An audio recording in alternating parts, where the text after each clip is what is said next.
American president Donald Trump, उनकी policies का हर जगह चर्चा है और कुछ ट्रैवल बैन उसके लिए उन्होंने तजावीज़ तलब कर ली हैं। जल्दी बैन लगने लगा और उसमें सर फहरिस्त पाकिस्तान का नाम। मेरे ख्याल में ये बहुत बड़ा स्टेप है। मैं हैरान हो गया हूँ कि ऐसा स्टेप इन्होंने लिया। और सुना हमारे ऊपर पाबंदियां लगा रहे हैं, हम अमेरिका भी नहीं जा सकते। डॉक्टर साहब, हमारी ये लीड का क्या बनेगा? अभी ये खुशी जो है उनकी अभी चल ही रही थी शहबाज शरीफ साहब। अमेरिका में पाकिस्तान के सिटीजन उनका दाखिला या उनकी एंट्री जो है उसके ऊपर बैन लगाया जा रहा है। हमने नाज़रीन कई साल इन लोगों की खिदमत की है जो हमेशा पाकिस्तान के लिए मुश्किलात पैदा करते रहे हैं। ये पाकिस्तान का नाम तारड़ साहब ये ट्रैवल बैन में कहां से आ गया? ग्लोबल टेररिज्म इंडेक्स की रिपोर्ट शाया हुई है, 2025 की रिपोर्ट है। इस रिपोर्ट के मुताबिक पाकिस्तान में 2024 में दहशतगर्दी के वाकयात में 45% इजाफा हुआ और इस इजाफे के बाद पाकिस्तान आलमी दहशतगर्दी इंडेक्स में दूसरे नंबर पर आ गया। इस तरीके से ये अटैक्स हो रही हैं और सुसाइड अटैक्स बढ़ रही हैं, तो वो तो अब नजर आ रहा है कि दिस इज गोइंग अप। अब टाइम आ चुका है इन्होंने डोनाल्ड ट्रंप को गालियां देनी है। टाइम आ चुका है, सही कह रहे हैं। अब वो टाइम आ चुका है इन्होंने उसका ऑलमोस्ट आगाज कर दिया है। जो वो मुल्क जहां से एक्सपोर्ट हो रहे हैं इलीगल मैन पावर या टेररिस्ट, उनको टारगेट किया जाए और रिस्ट्रिक्ट किया जाए। अब पाकिस्तान की गवर्नमेंट, पाकिस्तान के फॉरेन ऑफिस की तरफ से अभी तक इस बारे में कोई बात नहीं की गई है, लेकिन ये जरूर है कि ये खबर जो है ये बहुत तेजी के साथ सब जगह फैल रही है। बड़े प्यारे लग रहे हैं, बड़ी जबरदस्त। आज आपने नीली शर्ट और बो लगाई है, बड़े जो है ना वो स्पार्कलिंग चेहरा, माशाल्लाह। अल्लाह ताला आपको सेहत तंदुरुस्ती दे। तारड़ साहब, टॉपिक बड़े जबरदस्त हैं आज। टॉपिक ये है कि एक तरफ से आप हमारा शुक्रिया अदा करते हैं अमेरिका वाले, हमें तो समझ नहीं आ रही तारड़ साहब, वो मोहम्मद शरीफुल्लाह का शुक्रिया भी अदा कर ही रहे थे और सुना हमारे ऊपर पाबंदियां लगा रहे हैं, हम अमेरिका भी नहीं जा सकते। तारड़ साहब, हमारी ये लीड का क्या बनेगा? हमारे तो बहुत सारे पैसे वहां पे पड़े हुए हैं, हमारे ब्यूरोक्रेटों के, हमारे लोगों के, वो सारे डॉलर भी वहां पड़े हैं और सुना पाकिस्तान, यमन और पता नहीं किस किस सोमालिया के ऊपर पाबंदियां लग रही हैं। ये पाकिस्तान का नाम तारड़ साहब ये ट्रैवल बैन में कहां से आ गया? और दूसरा तारड़ साहब, इस पे भी जरा कमेंट करना है कि डोनाल्ड ट्रंप साहब डिप्लोमेटिक मिशन बंद कर रहे हैं, ईरान को खत लिख दिया है, भूचाल आ गया। बल्कि आज तो उन्होंने ये कह दिया मैंने रशिया पे भी सैंक्शन लगा देनी है। ये भी एक आज उन्होंने ट्रुथ सोशल पे स्टेटमेंट दी है। How do you see these statements sir? Cheema साहब, दर हकीकत 1945 1944 के बाद जो चीजें बनाई गई थी, जिस तरह का सेटअप यूनाइटेड नेशंस था, नेटो था, अरब लीग थी, ये सारी चीजें बेफायदा बेमाना हो चुकी हैं। एक नई चीज इस वक्त नई रीऑर्गेनाइजेशन की जरूरत है, बल्कि दुनिया के हर कंट्री को डोज की जरूरत है, दुनिया को अपने आप को रीएवैल्यूएट करने की जरूरत है और अमेरिका ने वो शुरू कर दिया प्रोसेस, जो कि बहुत जरूरी है सारी दुनिया के लिए।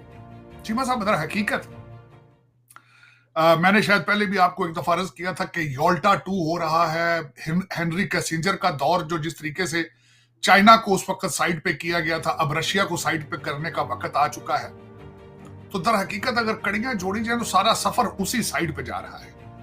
दूसरी एक जो चीज है, पिछले 12 साल जो एक दौर था, देखे ना, एक जो बाइडन और डोनाल्ड ट्रंप 2 के अंदर जमीन आसमान का फर्क है। डायरेक्ट एंगेज नहीं किया जाता था कभी भी। आज डोनाल्ड ट्रंप साहब ने हमास को भी डायरेक्ट कॉल कर ली, पुतिन को भी सीधी कॉल कर रहे हैं, ईरान से भी सीधे डायलॉग कर रहे हैं और रशिया को कह रहे हैं हमारी ईरान के साथ बातचीत कराई जाए। ये पहले ये नॉर्म नहीं है, ब्यूरोक्रेटिक डिप्लोमेटिक नॉर्म नहीं है ये। लेकिन अब दौर आ चुका है कि ये बाबू ब्यूरोक्रेसी जो है, देखे ना, जब एक मैसेज ब्यूरोक्रेट अपनी डिप्लोमेटिक और ब्यूरोक्रेटिक लैंग्वेज इस्तेमाल करता है, उसका आधा तो मफहूम ही चेंज हो जाता है, उसके माने चेंज हो जाते हैं। तो वो टाइम अब आ चुका है कि इन सारी चीजों को गुड बाय कहा जाए और डायरेक्ट जो है 1-to-1 डायलॉग शुरू किया जाए। और मैं समझता हूं कि Donald Trump is delivering it.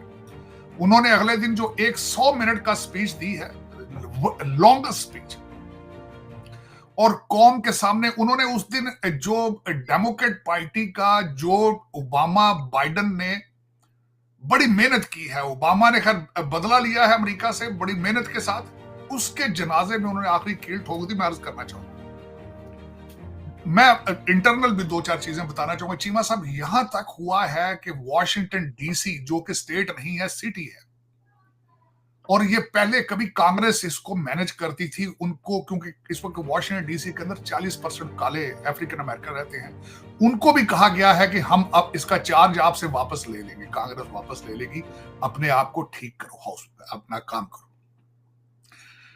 कल डोनाल्ड ट्रंप साहब ने डायरेक्ट मेयर को कहा है कि ये अपने होमलेस यहां से उठा के ले जाओ, इनको बंदोबस्त करो, this is a Nations capital.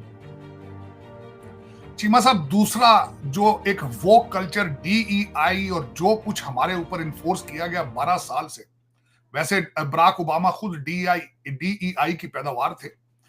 कल जो व्हाइट हाउस के सामने जमीन के ऊपर एक इन्होंने बहुत बड़े बड़े अल्फाज में लिखा था ब्लैक लाइव मैटर, और उसको कहा जाता था ब्लैक लाइव मैटर सर्कल, वहां पे पेंटिंग शुरू हो चुकी है। उनका उठाओ इसको, कर ले जो इसको उठा। चीमा साहब, जिस तरीके से एल ग्रीन को वहां से निकाला गया उस दिन स्पीच करते हुए, टेक्सास का जो कांग्रेसमैन, ये वही कांग्रेसमैन है जिसको अभी पिछले कुछ दिन पहले हमारे मोहसिन नकवी साहब सलाम करके गए थे, जिसके बारे में मैंने ये भी कहा था कि इनको इतना अंदाजा नहीं है कि अगर गूगल कर लिया करेंगे इनके व्हाइट हाउस के इस कांग्रेसमैन के साथ किस तरह के टर्म्स हैं, तो आप अंदाजा लगाएं कि इतने कांग्रेसमैनों में से सिर्फ एक कांग्रेसमैन को निकाला गया है और वो एल ग्रीन था, और उसको हमारे मोहसिन नकवी साहब आगे उनके आस्थाने पे जाकर सलाम करते रहे। लेकिन अब आगे चलते हैं चीमा साहब, इन्होंने आज की जो नई खबरें आ रही हैं वो ये हैं, एक तो मैं तस्दीक करना चाहूंगा, मैं समझता हूं बहुत बड़ी अचीवमेंट है, लोगों ने इसको अंडर एस्टिमेट किया है। चीमा साहब, इस वक्त फ्रेंड्स और फोर्स सारे कांप रहे हैं डोनाल्ड ट्रंप से। मैं अर्ज करना चाहूंगा, जापान का प्राइम मिनिस्टर आता है तो वो गाफ की तैयारी करके आता है कि मैं डोनाल्ड ट्रंप साहब के साथ गाफ सीख के आते हैं यहाँ मुल्कों के सदर। मोदी साहब ने आना था तो 2 महीने पहले तैयारियां शुरू कर दी थी, बजट के अंदर टेस्ला और एप्पल को अकोमोडेट किया गया था, और लोग थर थर कांपते हैं इन सर्कमस्टांसेस के अंदर, इस सर्कम। और डोनाल्ड ट्रंप साहब किसी की तारीफ नहीं करते जब तक इट्स अ मैंडेटरी। शरीफुल्लाह को पकड़ना, वो 13 बच्चों को जिसने मारा था, 13 बच्चे ही थे वो, 19-19 साल के, और वो जब उनके जनाजे यहां पे आए थे तो बाबे बाइडन को उन बच्चों की माओ ने कहा था कि don't touch our kids dead bodies. इतनी नफरत थी उसके अंदर। आपको मैंने शायद अर्ज किया था कि डोनाल्ड ट्रंप साहब के मैंडेट का हिस्सा था कि बूस्ट करना मोराल पेंटागन का, जो demoralised fall of Kabul American warfare की हिस्ट्री के ऊपर एक बदनुमा धब्बा है, जिसको डोनाल्ड ट्रंप साहब पहले दिन से धोना चाहते हैं, साफ करना चाहते हैं। और उसमें, और दूसरा, आज तनकीद कर रहे हैं मेरे कुछ गुड टू सीईओ वाले जज हैं, वो भी तड़प रहे हैं। उन्होंने इसको कहा है कि एक बंदे को पकड़कर तुमने शाम को दे दिया है, आफिया सिद्दीकी ऊपर क्या क्या कर रहे हैं। आपको बताया है चीमा साहब, किसी बड़ी हाईवे के ऊपर किसी वकील का सर फट जाए तो वो हाईकोर्ट का जज बन जाता है। सिविल जज 3 इम्तिहान देकर आते हैं, इंटरव्यू, रिटन, सारा कुछ करते हैं। ये जो गुड टू सी वाले जज हैं, ये सिर्फ अपने वालिद